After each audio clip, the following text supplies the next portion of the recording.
Alright, everyone in position? Ready. Ready. Okay, we'll get him after he puts in the next movie.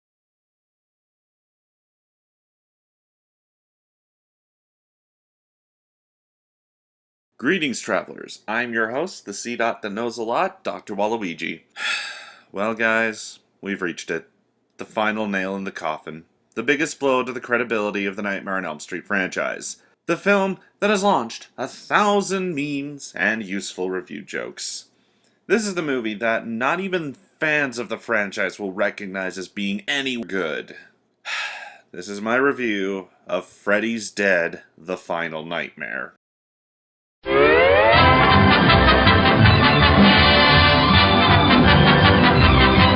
The movie was released on September 13th, 1991, with a high financial success, making back $34 million against a budget of $9 million, but was one of the most critically panned horror movies at the time. Most of the movie's popularity came from the fact that it was going to be the first Nightmare movie to incorporate 3D. However, that wasn't the end of the dumb choices New Line made.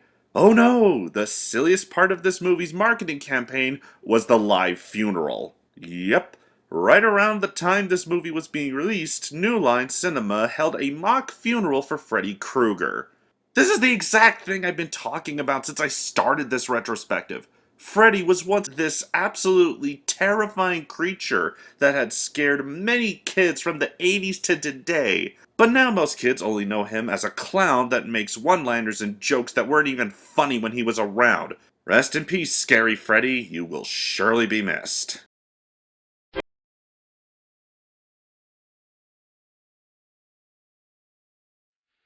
The movie follows Freddy having killed every child in Springwood, except for one. He uses the last child to bring more kids to Springwood, which includes 3 kids from a youth center and their doctor. Can they stop Freddy from killing again? What mysteries are tied with Freddy and the doctor when she discovers a slip of newspaper that the final child had with him?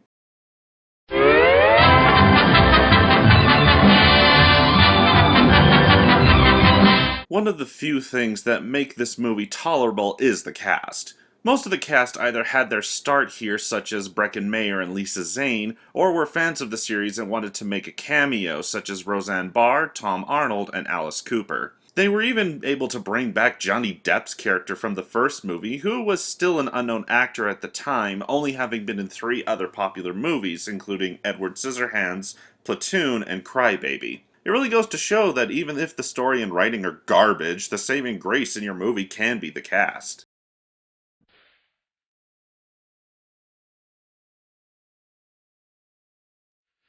The only positive that I can give this movie is just to the cast. Sure, some of the effects and the sets are pretty good, but they are pretty unimpressive compared to the other movies and aren't even really that scary due to the weird color palette mixing the red and green color with an ugly brown.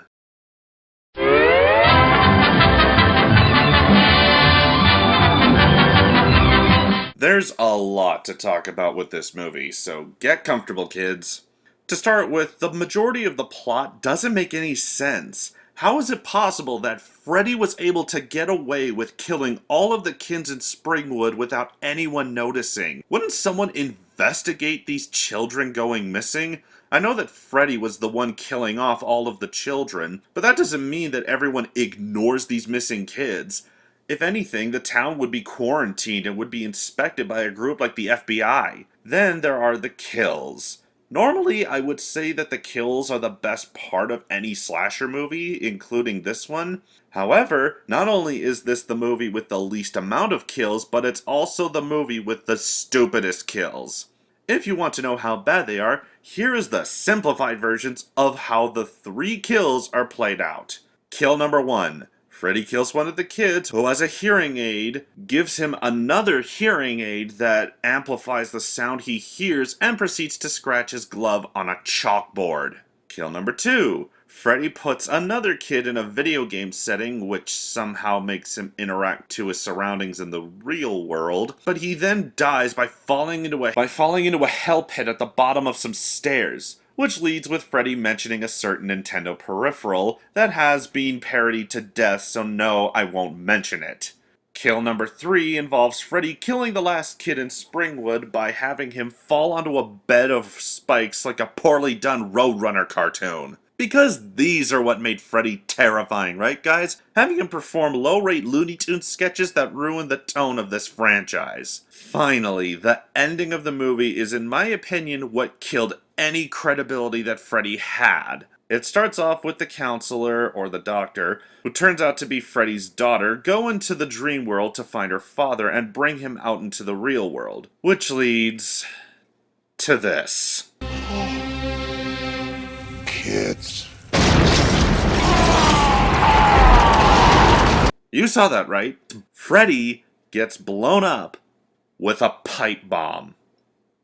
How could they do this to you, Freddy? What makes this even worse is that this all could have been avoided if the writers decided to go with the original story for this movie that would have continued the story of Alice and her now grown-up son Jacob.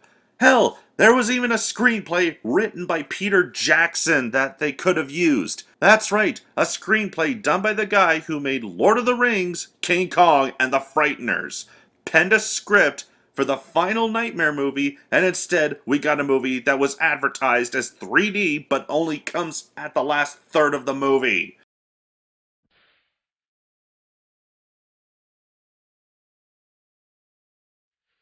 This movie is proof that Freddy was no longer the scariest slasher villain in film and became nothing more than a joke character. With terrible writing, effects that put a second grade play to shame, and having the gall to go with this script when you could have gone with a script by Peter Jackson, you deserve the massive amounts of angry fans. I give this movie a 2 out of 10, and I'm glad to be done with this garbage fire of a movie to a great slasher villain. Well, that's all for now. Thanks for watching. I'm Dr. Waluigi, and remember, don't judge a book by its cover, 'cause you'll never know what's inside. Good night, everyone.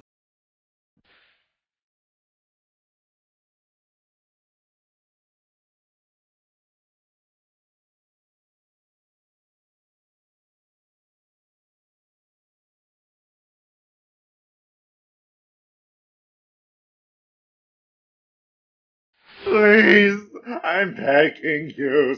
Ha ha ha ha.